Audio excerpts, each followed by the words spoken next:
We'll find the derivative of the inverse secant of x. First step will be to let theta equal the inverse secant of x. Now, before we start plowing away with the implicit differentiation here, we have to make sure we know what we're dealing with.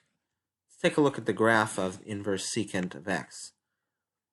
Looks something like this. This goes all the way down here. This is x equals 1, and this is down here x equals -1. So as we can see here, the inverse secant of x is not continuous. So we can't just take the derivative of the inverse secant of x. It's not a continuous function. We have to make sure we take the derivative for it here, and we do it separately for it here, because we could get two different results. So first let's continue here, but let's assume that we're going to start by dealing with x is between -infinity and -1. So we can continue here. We can take the secant on both sides. So we know that secant of theta is equal to x. And now we can go ahead and do the implicit differentiation, take the derivative with respect to x on both sides. So derivative of secant theta is going to give us secant theta tangent theta. But we cannot forget the chain rule. We have to multiply by the derivative of the inside function, which will be the d theta dx that we're looking for. And this will be equal to the derivative of x with respect to x, which is just 1. And now I'm going to divide both sides by secant theta times tangent theta to isolate the d theta dx. So we know that d theta dx equals 1 over secant theta tangent theta. And yes, I could write that as, cosine theta times cotangent theta, but I'm not going to worry about it. I'm just going to leave it how it is like this. So now we just have to figure out what secant theta and tangent theta are in terms of x. Well, we know right here that secant of theta is x. So we can substitute that in.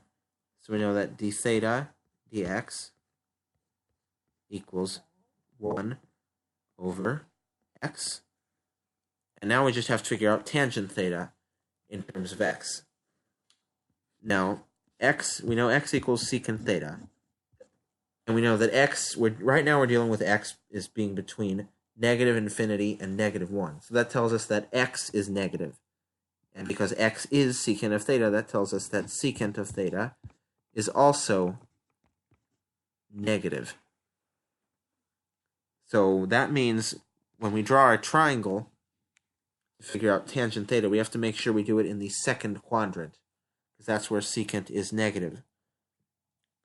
So we'll draw the right triangle here, put a right angle, put angle theta to be here, and we know secant theta is x over 1. Well, I know this length right here, secant involves these two lengths because it's hypotenuse over opposite. But I know this length right here has to be negative. So if I know that secant of theta equals x over 1, I'm just going to multiply top and bottom here by a -1. So I know secant theta is negative x over -1. So that makes this length here negative, and makes this length up here be negative x. And now we can use the Pythagorean theorem to find this leg. And if you use the Pythagorean theorem to find it, you will find out that it is the square root of x squared minus 1. So now we need to find tangent theta. So here's angle theta. So tangent is opposite over adjacent. So tangent theta here is going to be opposite, square root of x squared minus 1, over adjacent, which is this -1 right here. So dividing by -1, you're just going to have an extra factor of a negative. I'm going to put it down in the front right here. So this is our derivative for the inverse secant of theta if x is between -infinity and -1. Of course, we're not done yet, because now we have to consider the other half. So let me get a clean screen here. So now we have to find d dx of the inverse secant of x if x is between 1 and infinity. Now, we're going to do the same thing again. We'll let theta equal the inverse secant of x. X equals secant, I'll put it down in the same order. Secant of theta equals x. And taking the derivative on both sides, you know that secant, I'll just jump to the conclusion we came to last time, which is that d theta dx equals 1 over secant theta tangent theta. Tangent theta. The only thing is that now secant theta is positive because x is positive. So that means we're dealing with the first quadrant now. So we'll look at the first quadrant here because that's where secant is positive. And we'll draw a right triangle. So here's our angle theta. Sorry, I'm doing backwards. It should be like this. This is the angle theta. This is the right angle. And this length is now positive. We know secant theta, which is this over this, is positive x over positive 1. So this can be 1, and this can be x. And use the Pythagorean theorem, it's still going to be the same. This leg will be the square root of x squared minus 1. So now, we know d theta dx equals 1 over secant theta is still x, so we keep that the same. Tangent theta, here's theta, so tangent is opposite over adjacent. So this time it's going to be positive square root of x squared minus 1 over positive 1. I'm not going to worry about writing down over positive 1 because that doesn't change anything. So now we've found our derivative for the inverse secant of theta, or the inverse secant of x, rather, if x is positive. So now we just have to compare results and see if we can come to any conclusions.